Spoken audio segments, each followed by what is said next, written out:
the drone crashed. The reason turned out to be a personality flaw in this tiny chip. What's the difference between the slowpoke and the quick reacting ones?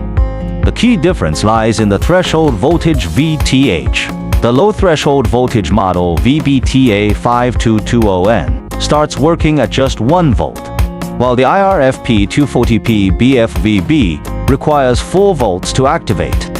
If the driving voltage is insufficient, they get stuck in a half-open state, causing a surge in internal resistance and severe overheating. This difference can be quantified through transfer characteristic curves.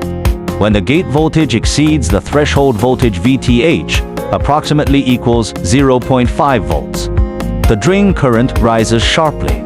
Why such a big difference in MOSFET personalities? The key factors are oxide layer thickness and doping concentration. Thickness is like the weight of a door. The thicker it is, the harder it is to push open. A highly doped substrate requires a stronger electric field to conduct, just like a stiffer spring is harder to compress. There's no best MOSFET, only the most suitable one. Understanding the personality traits behind threshold voltages helps avoid pitfalls in circuit design. Feel free to share your stories in the comments.